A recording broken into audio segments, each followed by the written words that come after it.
Conclusion that low-dose oral minoxidil is well tolerated, that may be true, but I think it's very, if not overly, simplistic and a bit too misleading. There's a 40-year-old woman developing pericardial effusion and leg swelling at a low dose of 0.25 milligrams per day. But are there ways to safely use or to be safe when using low-dose oral minoxidil? So again, I have my opinions and I'll talk about them now. Hello everyone and welcome back to yet another video.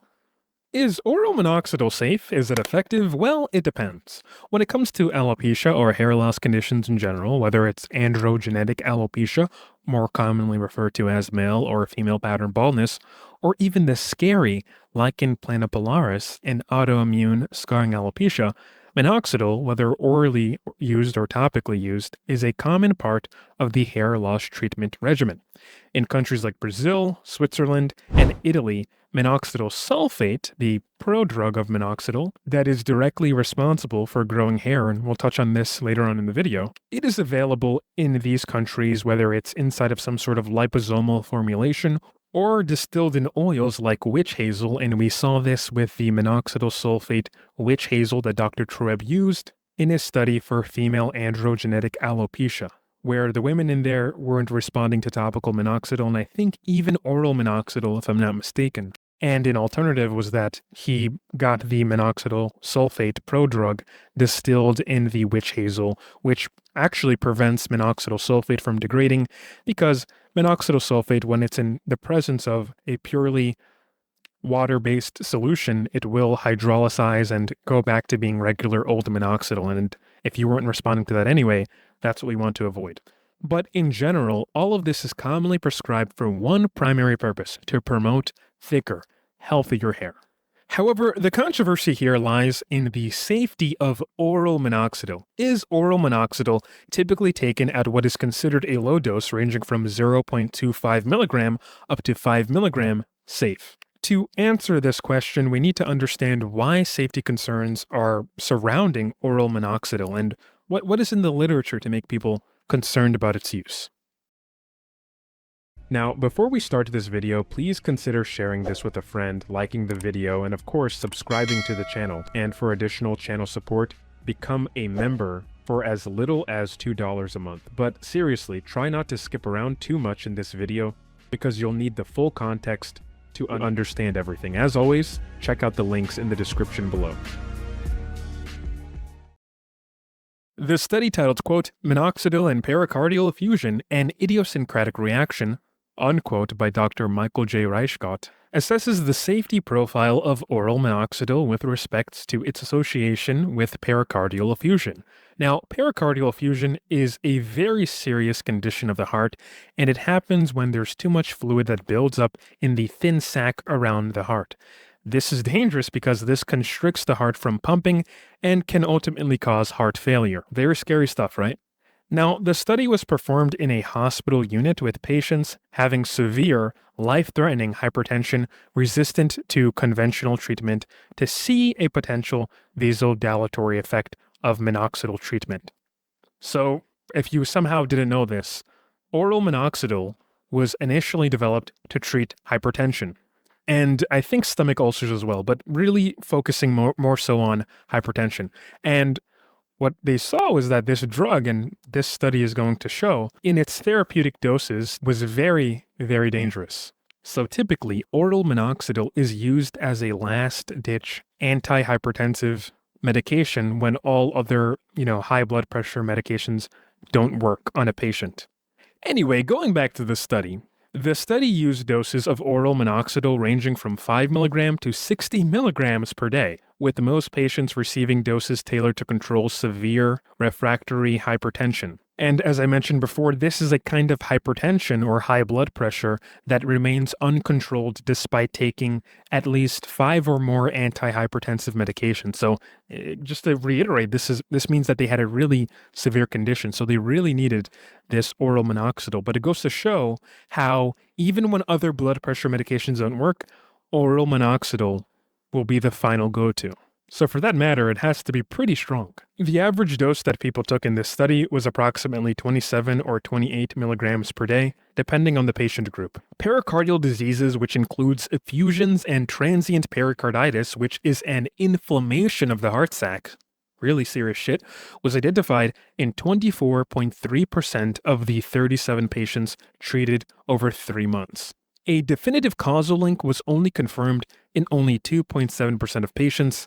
Additionally, by restarting the medication to check if the same adverse effect happened, the causality was strongly suggestive of another 13.5% being implicated in getting pericardial effusion. So as the effusion resolved, once the drug stopped, it was noted. So essentially, this means that at the most in this study, 13.5% of people can be said to have experienced pericardial effusion due to the use of oral minoxidil. Now, the worrying part here is that the study found no indication of a dose-response relationship with regards to pericardial effusion events with minoxidil when it was administered orally. The study says that, quote, "The risk is not dose-related, nor is it a function of the duration of the therapy," unquote. So in simpler terms, the higher doses or longer treatment durations did not predict an increased likelihood of this adverse reaction. The reaction was described as idiosyncratic, meaning it was unpredictable and occurred in only a subset of patients, independent of any known pharmacological effects of the drug. So this could be the case that patients have some sort of genetic aspect that makes them more likely to have side effects like pericardial diseases. Despite the fact that the patient population represented an individual high-risk group of advanced cardiac hypertensive patients with significant comorbidities, such as renal dysfunction or kidney failure, this study suggests caution when using oral minoxidil. While effective at controlling blood pressure, the risk of infrequent but very serious complications such as life-threatening pericardial tamponade, and this is when the heart shakes in place rather than beating, reinforces the need for thorough patient monitoring and selection. This complication makes the safety profile here of oral minoxidil somewhat complex and unpredictable, but potentially a serious adverse effect indicating caution in using in patients for any condition. Now, again, the study used doses of oral minoxidil ranging from 5 mg to 60 mg per day, with the average dose being either 27 or 28 mg per day, depending on the patient group. But as you can see here, 5 mg oral minoxidil, the high end of the low dose range, was implicated in the study. So does this danger present itself to other low doses of oral minoxidil? When looking at the medical literature, do we see a repeat of side effects being dose-independent and idiosyncratic? This means that there's little causality established between the dose and the side effects occurring. Well, so far we have one study that seems to conclude that low-dose oral minoxidil is safe. The study titled, quote, "Safety of Low-Dose Oral Minoxidil for Hair Loss, a multi-center study of 1,404 patients," unquote, published in the Journal of American Academy of Dermatology in 2021, is considered to be one of the most comprehensive investigations into low-dose oral minoxidil for alopecia. However, when I was reviewing the study, several concerns came to my attention, especially regarding the conclusions the authors make in regard to their own data. Specifically, the study finds that systemic side effects are influenced more by individual patient characteristics and genetic variations, such as those in the activity of the minoxidil sulforatransferase enzyme, rather than the dosage of the drug itself. One major point of issue here lies in the reported systemic side effects. The study indicates that the mean doses associated with side effects like lightheadedness, fluid retention, tachycardia, and headache vary significantly. For instance, lightheadedness occurred at a mean dose of 0.93 milligrams for women and 3.90 milligrams for men. This sort of wide range of doses in regards to a particular side effect undermines the claim of a dose-dependent sort of side effect profile. Now, despite this variability that we pointed out, the authors state that the systemic side effects associated with low-dose oral minoxidil, being up to 5 mg, were uncommon and not dose-dependent. So they are actually even acknowledging that it's dose independent, but they're also saying that it's uncommon, which, okay, maybe in their study it's uncommon, right? The researchers come to this conclusion that individual patient characteristics and genetic factors might play more of a significant role in the occurrence of side effects. Now, after reading all of this, it certainly sounds like the study that we're looking at before, titled Minoxidil and Pericardial Effusion, an Idiosyncratic Reaction by Dr. Michael J. Rishkot, where when it comes to the side effect profile of oral minoxidil, it also stated that, the occurrences of pericardial diseases like pericardial effusion are dose independent. They're not dose dependent, dose independent.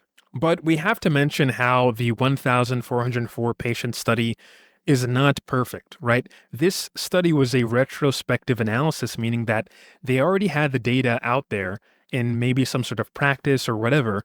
They just had to review the data in retrospect.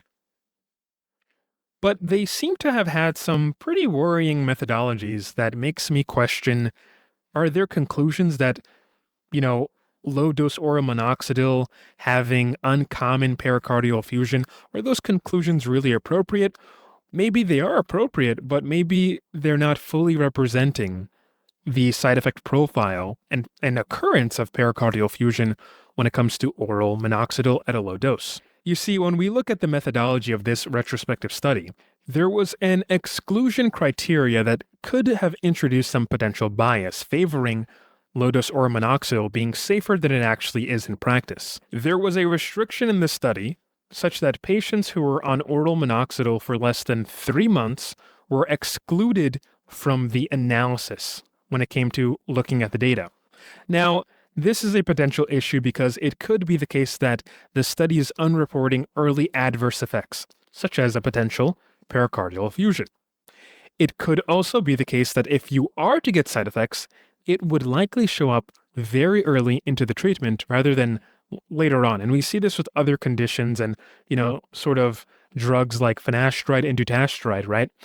Typically, when people get side effects, it's usually in the beginning, right? But over time, the body adjusts and adapts, and you pretty much don't get side effects anymore. But with oral minoxidil, considering how serious some of the side effect profiles are, especially when it comes to the pericardial diseases, you would want to know, very early into the treatment if people are actually having these issues. It could be the case that most people who are to get pericardial diseases tend to get them very early into treatment. And in fact, there are some case reports that back this up. For instance, a case report by Dulova et al. Titled, quote, Pericardial, Pleural Effusion, and Anasarca, a rare complication of low-dose oral minoxidil for hair loss, unquote, describes a 40-year-old woman developing pericardial effusion and leg swelling at a low dose of 0.25 milligrams per day. Now, what's important here is that she was only using low-dose oral minoxidil at this 0.25 milligram concentration for 3 weeks. She was considered to be otherwise healthy with no underlying conditions. Another case report titled, quote, Minoxidil-related pericarditis, unquote, by Farha Abduhai et al., 2024, reports a case of a 53-year-old man who had a large pericardial effusion that was confirmed with ultrasound imaging. The man had been on 5 milligram a day of oral minoxidil for only 20 days. It should also be noted that he was a type 2 diabetic, which, if we can recall to the first study that we looked at in this video titled, quote, Minoxidil and Pericardial Effusion, an Idiosyncratic Reaction, unquote, by Dr. Michael J. Rishkot, many of the subjects had pre-existing conditions, one of which being kidney failure, and I think maybe some of them could have had, type 2 diabetes or could have been predisposed or pre-diabetic. So just to be fair, here we have a case of a otherwise healthy woman getting pericardial effusion at a very low dose, 0.25 milligram, and also a man who has a pre-existing condition, but taking a 5 milligram dose, which is still considered low-dose oral minoxidil, certainly at the high end of the low-dose range, also getting pericarditis, a pericardial disease. Now, let's jump our attention right back to the 1,404 retrospective patient analysis that looks at the safety and efficacy of low-dose oral minoxidil. It essentially parrots what the minoxidil and pericardial effusion study told us, right? that pericardial effusions are observed in approximately 3% of patients treated with high-dose ranges of oral minoxidil, being the therapeutic range of 10 to 40 milligrams, primarily among those with advanced neuropathy or on dialysis. That's what that particular study stated, the 1,404 retrospective analysis of those patients, right? But given what we know about low-dose oral minoxidil already from these case reports, this claim seems to raise some questions in my mind about whether genetic and individual characteristics rather than dosage are more predictive of such adverse effects. Personally, I think that the side effects are dose dependent, at least when it comes to an individual's ability to convert minoxidil into minoxidil sulfate, as it is minoxidil sulfate that causes hair growth as well as changes to blood pressure. In that case, I would bet that the side effects are dose dependent on the sulforotransferase enzymatic activity that an individual can produce in their body, which is by function of their genetics. Now, we need to remember that there are various studies that show us that it is minoxidil sulfate, not minoxidil, that is responsible for hair growth from hair follicles.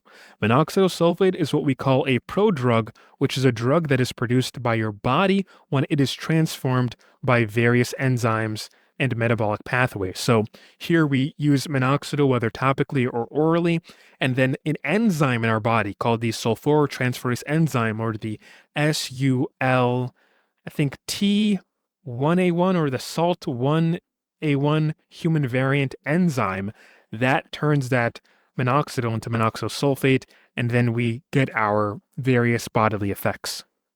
Now, we can refer to these studies that I'm about to list off, right? Bonafé et al. 1998, the study titled, quote, "Minoxidil upregulates the expression of vascular endothelial growth factor in human hair dermal papilla cells," unquote. And this is a good study because it is a stepping stone in showing us that first and foremost, minoxidil does stimulate the hair follicle and prime it for growth. The study shows us that minoxidil increases vascular endothelial growth factor expression in the dermal papilla cells, enhancing vascularization in hair follicles. This action supports hair growth by maintaining the anagen phase and promoting angiogenesis, highlighting the vascular endothelial growth factor's role in minoxidil's effectiveness for androgenetic alopecia. Next, we're going to be looking at the Johnson-Garland et al. Study from 1999 titled, quote, "Minoxidil sulfate is the active metabolite that stimulates hair follicles," unquote, from the Journal of Investigative Dermatology. Now, this study demonstrates that now we seem to understand that it is minoxidil sulfate, not minoxidil just by itself or only minoxidil by itself, that is the active form that is responsible for stimulating hair follicles, right? Minoxidil sulfate is the active form for stimulating hair follicles. But in this study, they used mouse hair follicles, so let's find a better one, right? Now, the other study, also written by Johnson-Garland et al., this time from 1992, titled, quote, "Minoxidil sulforotransferase, a marker of human keratinocyte differentiation," unquote, published in the Journal of Investigative Dermatology, identifies minoxidil sulforotransferase as an early marker of human keratinocyte differentiation. It shows us that this enzyme's activity, distinct from cholesterol sulforotransferase, increases during keratinocyte differentiation. So it means that this activity of sulforotransferase in the presence of minoxidil seems to increase the duplication of cells and the development of essentially hair from hair follicles. Now, they were able to uncover this by inhibiting the minoxidil sulforotransferase activity by using a molecule called U77581. And when they did this, it actually slowed the keratinocyte differentiation process in the human hair follicle. So this suggests to us that it is minoxidil sulfate that's needed to kind of make those keratinocytes differentiate and ultimately become hair from the hair follicles. So that's all well and cool when it comes to knowing what minoxidil sulfate and minoxidil does for our scalp hair, but now let's turn our attention to what minoxidil sulfate does in regards to side effects. According to Kibbis et al.'s study titled, quote, Mechanism of action of minoxidil sulfate-induced vasodilation, a role for increased potassium permeability, unquote. Minoxidil sulfate activates potassium channels in smooth muscle cells, increasing potassium efflux and hyperpolarizing the cell membrane. This hyperpolarization reduces calcium ion influx, leading to smooth muscle relaxation and vasodilation. So, in other words, minoxidil sulfate relaxes smooth muscle cells by opening something called the potassium channels, which reduces the entry of calcium into the cells. This is known as vasodilation, and by doing this, it improves blood flow. So what that also means when it comes to hyperpolarization of smooth muscle cells, this means that by opening potassium channels, allowing potassium ions to leave the cells, right, it makes the cell's interior, the inside of the cells, more negatively charged, reducing its ability to allow calcium ions in the cell. And because the calcium ions can't come back into the cell, this sort of mechanism allows the muscles to kind of relax and essentially, again, as I said before, vasodilate. So hopefully that kind of makes sense, because I know there are some people that click on this video for the first time and they don't understand these sort of scientific terms. So hopefully I'm kind of, breaking it down so you guys can understand it. So while this mechanism is effective when it comes to reducing blood pressure, it can also cause significant systemic effects, including fluid retention, and as we mentioned before, pericardial diseases like pericardial effusion, pericardial tamponade, and pericarditis, which is an inflammation of the sac that surrounds the heart.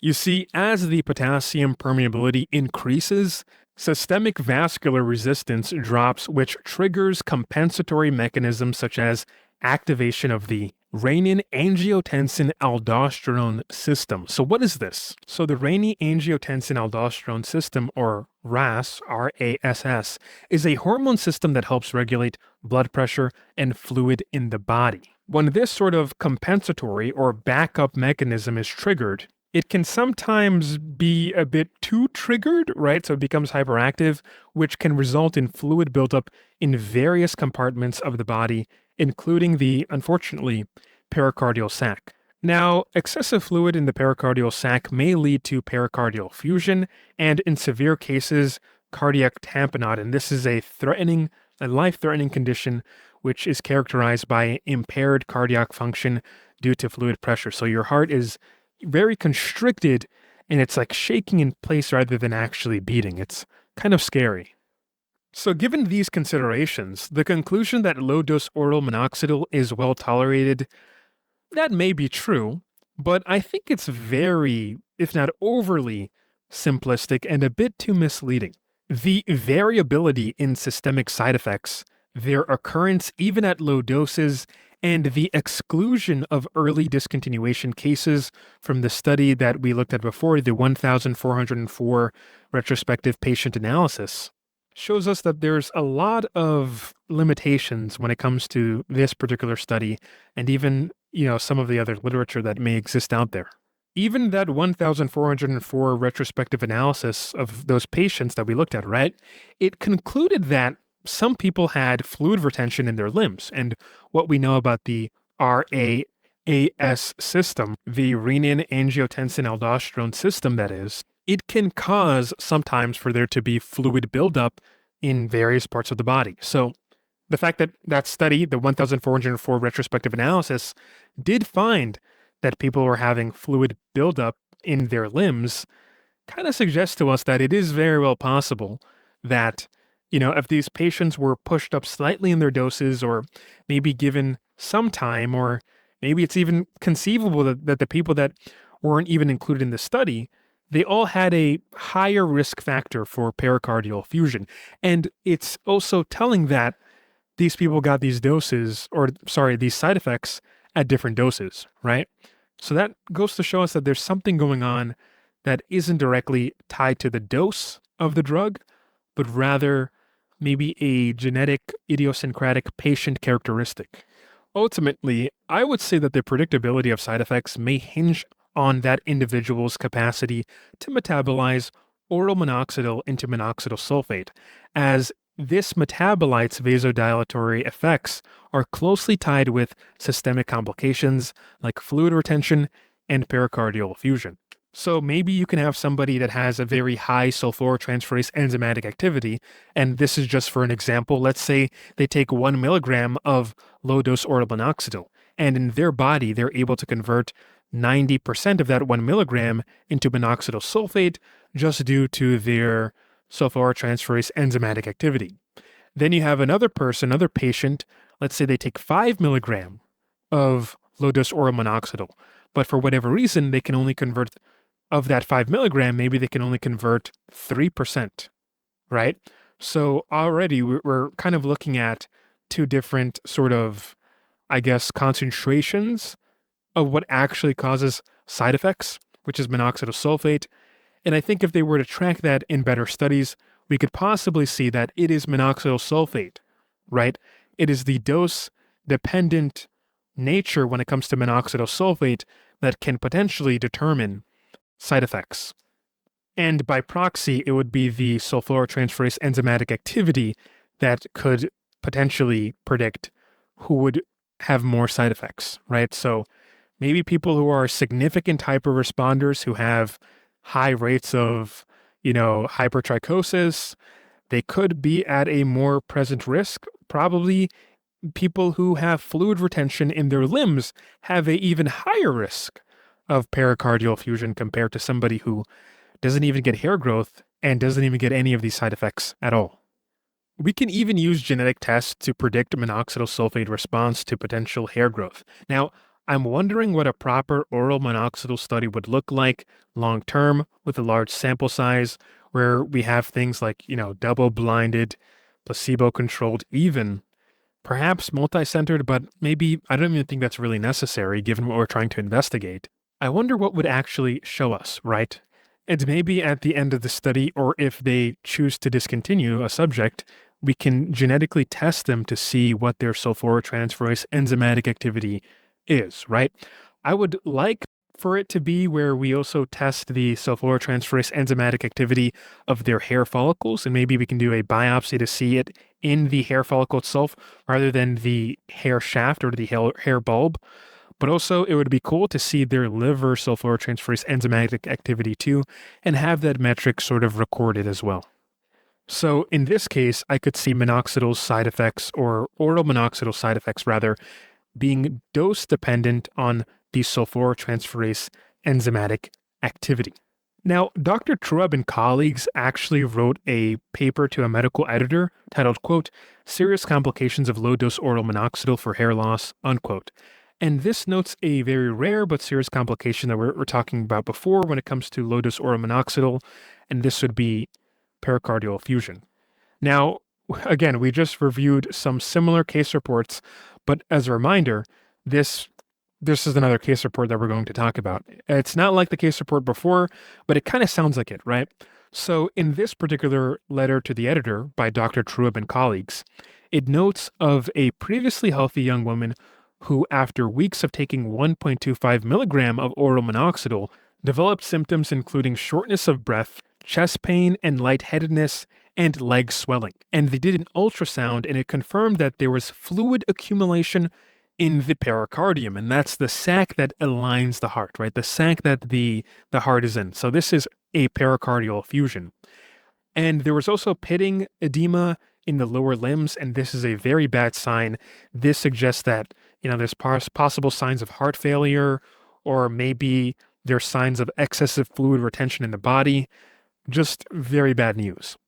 Now, the authors highlight that while adverse effects of low-dose oral minoxidil are generally considered rare and mild, examples being hypertrichosis, lightheadedness, and the occasional fluid retention, pericardial effusions may represent an inherent risk tied to the drug's mode of action. They state that this is perhaps linked to minoxidil's role as a potassium channel opener, specifically mediated by the sulfonylurea receptor 2B.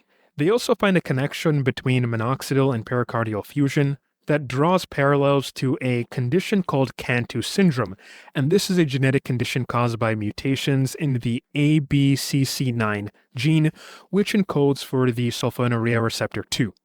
Cantu syndrome is characterized by hypertrichosis, being excessive hair growth, thick head of hair, a thick scalp of hair that extends to the forehead. So you're getting that forehead hair growth as well. And cardiac complications, including pericardial effusions, which are observed in about 80% of cases of Cantu syndrome.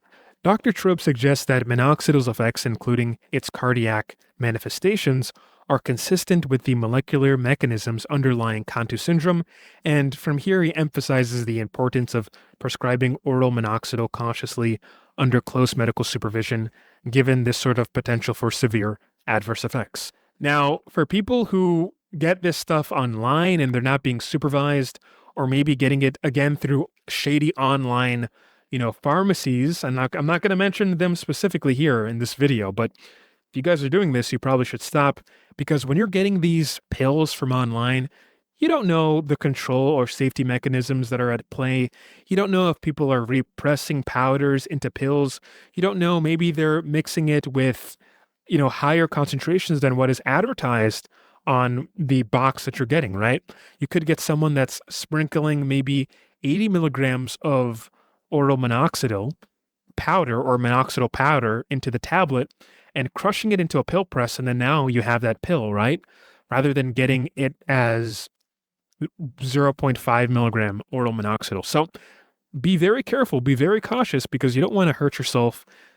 Try to do this under a doctor's supervision. And I do have some recommendations myself. Again, I'm not a doctor, but are there ways to safely use or to be safe when using low-dose oral minoxidil? So again, I have my opinions and I'll talk about them now. So in the retrospective study titled, quote, Treatment of Male and Female Pattern Hair Loss with Sublingual Minoxidil, a retrospective case series of 64 patients, unquote, by Dr. Rodney Sinclair et al., sublingual minoxidil was investigated as a novel approach to treating male and female pattern hair loss.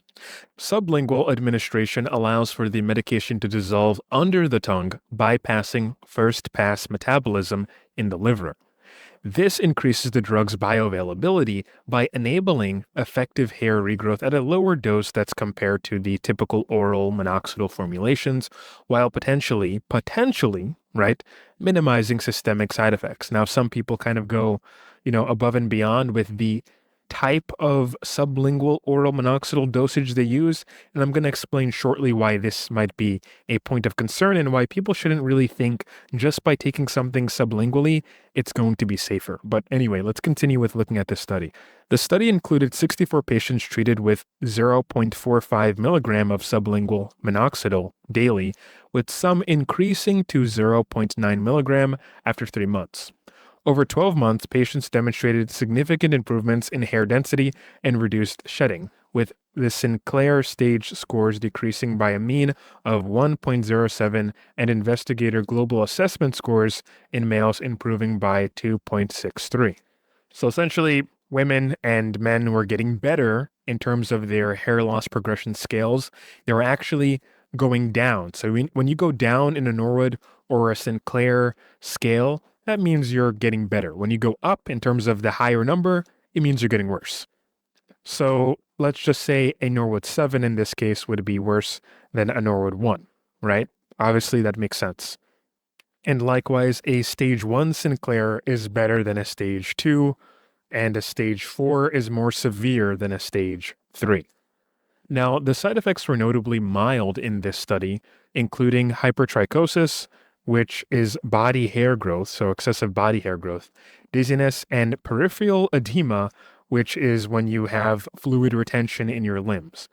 And this was reported in a small number of cases, but there were no serious adverse events that occurred like a pericardial effusion. Now, the findings would suggest that low doses of sublingually microdosed oral minoxidil appear to be safe, but at what dose?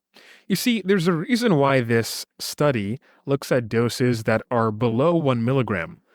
Again, to explain what this means, sublingual administration of oral minoxidil or any drug involves placing the drug under the tongue where it dissolves and is absorbed directly into the bloodstream, bypassing the liver's first pass metabolism.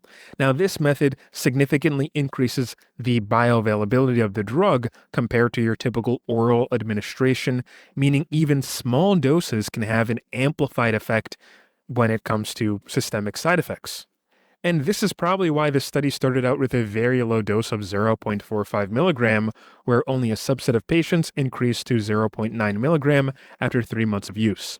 The rapid absorption of minoxidil could be a problem when used sublingually, especially at higher doses because the effect on blood pressure may happen sooner and a bit more abruptly rather than something that is a bit more gradual as oral minoxidil could possibly be, because we're going to see a graph later on which kind of explains this. And that graph will concern the serum concentration of various doses of oral minoxidil. But I would reiterate to say this, right? I wouldn't say that this study demonstrates that sublingual oral minoxidil is safe just because you're taking it sublingually. I would say that, if anything, it probably might be a bit more of a point of caution because you're getting that immediate absorption into the bloodstream and things could happen a bit sooner, right? You're getting more of that, potentially more of that minoxidil sulfate, and it's going to metabolize sooner into the body. So that's something you have to be a bit more cautious of. Okay, you don't want to speed run, getting a side effect. That's not good. But this is actually why topical minoxidil, although it does go systemic, is safer than oral minoxidil in terms of having a lower side effect profile.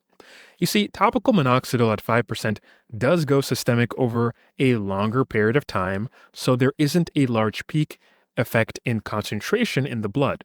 Whereas with oral minoxidil, this is different because you're going to get a sooner peak, right? So we're going to look at this graph over here on the screen. And this graph is from Dr. Jeffrey Donovan, a world-class leader in dermatology and hair loss disorder. And he explains it best in his article.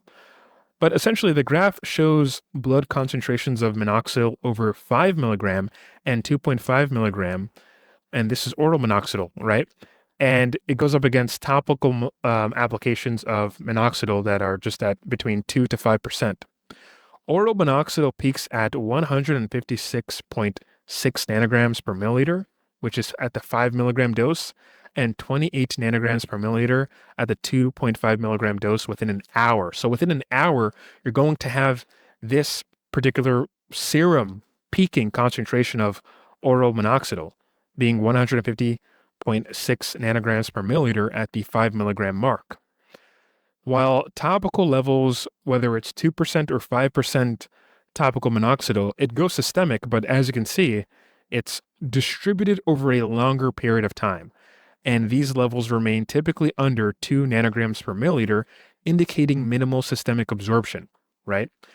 You're going to have some that stays in the scalp tissue and doesn't necessarily get absorbed directly into the body. So that could be a reason why you're getting minimal systemic absorption, but also by that same virtue, right? We're having a more distributed systemic exposure over a longer period of time.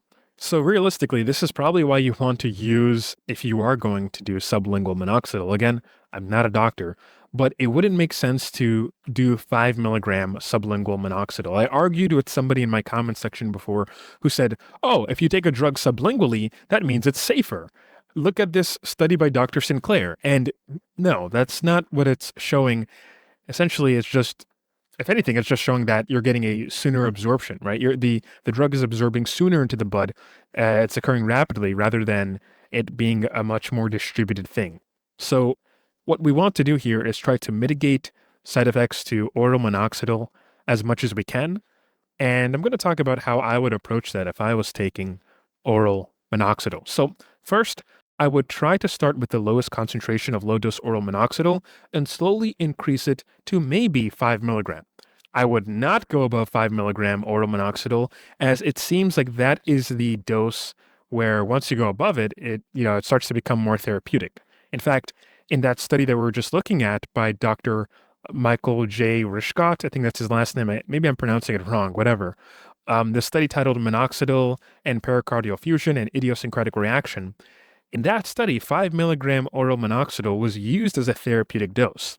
And if I'm not mistaken, once you start hitting 5 milligram oral minoxidil in most people, it'll start to have an impact on your blood pressure and potentially, even in maybe a bit more of a rarer case, not completely rare, but more rarer than blood pressure side effects, you might start to get some fluid retention, maybe in the face, maybe in the arms, and the legs, whatever. But I would only go to 5 milligram if I think that I could get more of a growth response. And it seems from the literature that hair growth and hypertrichosis is dose dependent. So those are dose dependent sort of side effects of low dose oral minoxidil. But I would pay attention to my body hair to see if it's growing longer and quicker. Now, the reason why I say this is because body hair might be a somewhat good predictor of a response because these hairs naturally have a shorter anagen growth cycle, meaning changes would be seen sooner than on your scalp hair, where even with hair follicles that have been impacted by androgenetic alopecia, it could take months to see changes. So paying attention to that body hair might be a good forecast of whether or not you're, reacting to the drug or if you're responsive. And if you're getting a somewhat good body hair growth, then it could be the case that your scalp may respond the same way. Now, granted, you could have different sulforotransferase enzymatic activity and concentrations in your scalp hair follicles, such that it could be lower in your scalp hair than it is outside of your body. But I would say that this is probably in the minority of people that have this sort of weird sort of pairing where they have higher sulforotransferase enzymatic activity in their body hair than they do in their scalp hair. But granted, that is possible. But again, I would kind of use the body hair as a marker to see if I'm getting, any sort of response from the drug, right? And you can also do those minoxidil sulforotransferase response kits, those genetic kits. There's some where you can pluck your hair out, put it inside of a reactant solution, and then you could, if the solution changes to a particular color, that would mean that you're a responder. But there's also other genetic tests out there that could indicate that you are a responder. So that could be considered if you were using it to see if you'd even respond to whether oral or topical minoxidil. So starting from a dose of 0.5 milligram, I would get my heart checked every 3 months in the first year, getting my heart checked with an EKG, ultrasound to image any potentials for pericardial effusion or pericardial diseases. After 1 year, from there on out, again, after the first year, I would get my heart checked every 6 months. Now, if I were going to increase my doses at any point of time, whether it's in the first year or thereafter, so say I go from 0.5 milligram to 5 milligram oral minoxidil, I would check my heart every time I would plan on changing my dose. And then from there on out, if I choose to maintain at that current dose, I would get my heart checked every 6 months. That being said, daily monitoring of blood pressure is somewhat, something that I would consider. Morning and night. Another thing to consider as well to reduce side effects would be to split your dose throughout the day.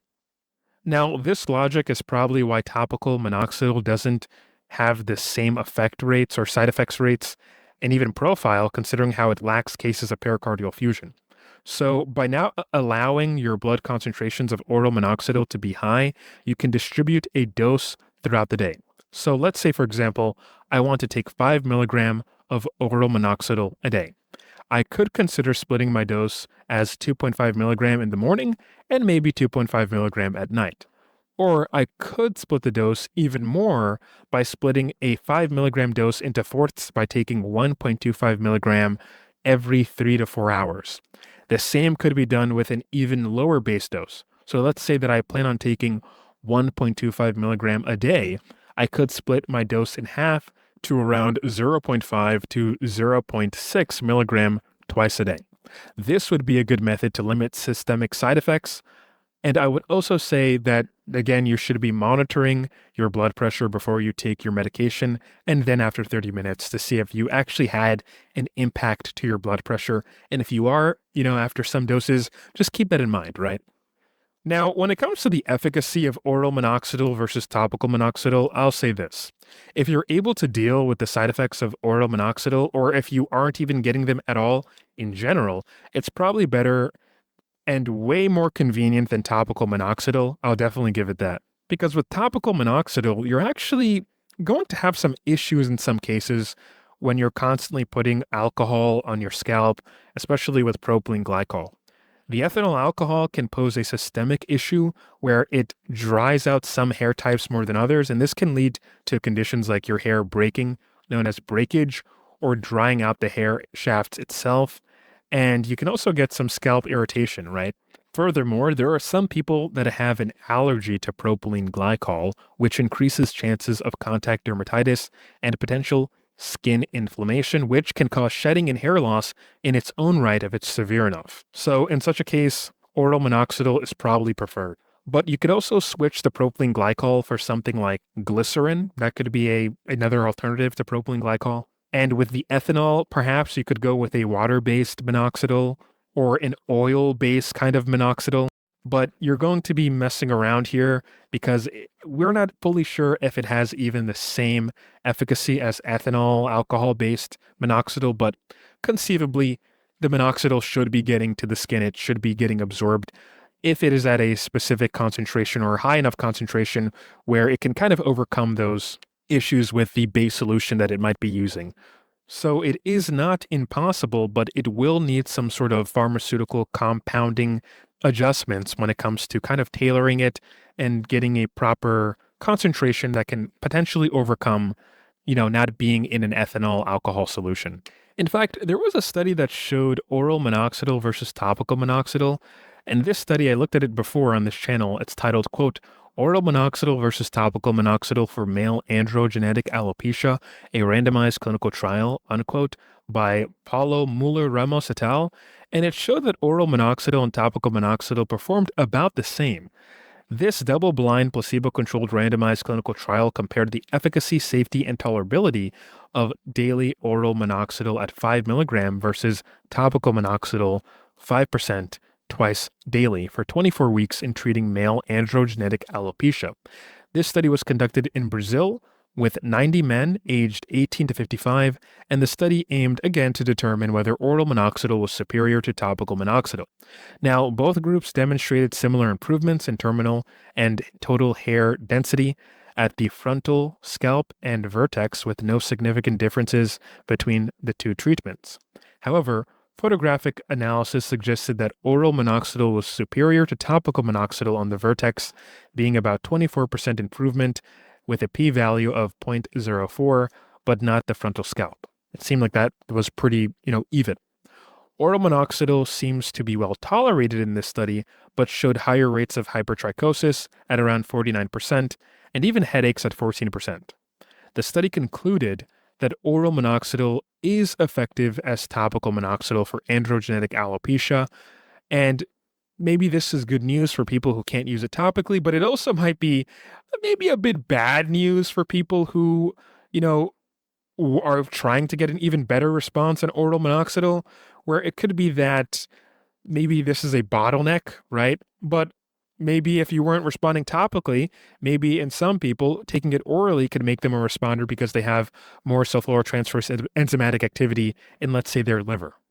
But one thing to note about this study is that it seemed to have been partially conducted during the COVID-19 pandemic, so likely there could have been an impact in patient compliance, which may have influenced the findings of the study. So for instance, maybe the oral minoxidil users might have been skipping a dose, or they could have been less compliant, and maybe vice versa with the topical minoxidil group. So yeah, but there is some additional literature that seems to suggest that the follicular sulforotransferase enzymatic activity is important, even in cases involving oral minoxidil. Although based on on a very, very small study, a letter to the editor by Dr. Paulo Muller-Ramos et al., similar to the study that we just looked at, the same author, titled, quote, Minoxidil sulforotransferase enzyme genetic variants predict response to oral minoxidil treatment for female pattern hair loss, unquote. This letter highlights that in a group of about 10 or so women, some were found to be non-responders to oral minoxidil, and it was likely due to sulforotransferase enzymatic activity in the hair follicle. Now, again, this is a very small study, and there's still a lot to kind of elucidate on this particular matter. When it comes to topical minoxidil, there is an advantage here, and this is the opportunity to pair it with topical retinoids, which could enhance sulfuryltransferase enzymatic activity. For example, using tretinoin or even adapalene alongside topical minoxidil has shown promise, as noted by G.S. Bozzano et al. In their study titled, quote, Topical Tretinoin for Hair Growth Promotion, unquote. Their study examined the effects of topical tretinoin both alone and in combination with 0.5% minoxidil. Now, that's a pretty low concentration of minoxidil, but this took place in 56 individuals, and it seemed to show after 1 year of the combination therapy, it resulted in a higher regrowth in about 66% of participants, while tretinoin alone stimulated, it seems, 58% of participants. Now, this doesn't really say that tretinoin is a good growth stimulant on its own. Maybe it is. I don't think there's that many studies that seems to prove it, but there are other studies that involve using topical retinoids, which show an increase of sulfuryltransferase enzymatic activity, such as Hoi Seung Shin et al.'s study titled, quote, Efficacy of 5% versus combined 5% and 0.01% tretinoin for male pattern hair loss, a randomized double-blind comparative clinical trial, which seems to find that when you use tretinoin at 0.01% with minoxidil at 5%, there was no real difference between that group against the group that solely used minoxidil at 5%. Now, the bottleneck here or the issue here could be the concentration of tretinoin, which in other studies, it seems like the higher the tretinoin dosage you use, the better efficacy you can get out of the enzymatic activity for sulfuryltransferase. Now, another study by Asim Sharma et al. Titled, quote, Tretinoin enhances minoxidil response in androgenetic alopecia patients by upregulating follicular sulfuryltransferase enzymes. This study had a cohort of around 20 subjects, and at first, they used a minoxidil response test before and after 5 days of treatment with tretinoin cream and minoxidil. So, when they did the minoxidil response test, they had non-responders, right? But when they used 0.1% tretinoin, which is a higher concentration, it seems as if this was able to boost the sulfuryltransferase enzymatic activity, but this was only after 5 days that they noted this, which does seem to be fair. They're not saying that these people got amazing regrowth after 5 days, but it did show a metabolic transformation such that there's more sulfuryltransferase enzymatic activity with the people that used combined 0.1% tretinoin with topical minoxidil at 5%. So this is pretty important when it comes to trying to understand what these topical retinoids are doing and how could they possibly be useful, right? It could be the case that tretinoin has to be used at a high concentration at 0.1%, and maybe adapalene and other retinoids. I wish, we had better studies for them, but adapalene and tretinoin seem to have about the same efficacy when it comes to interacting with the retinoid receptor. So if it is the case that it is the stimulation of the retinoid receptor and that which brings about a higher cellular turnover rate, that is what is boosting the sulfuryltransferase enzymatic activity, then conceivably, right, adapalene at 1% or even as high as 3% could actually be effective here. So here, this could serve as a boost for anyone using topical minoxidil. Now, I'm going to say something that probably seems a bit out there, so please don't try this on yourself.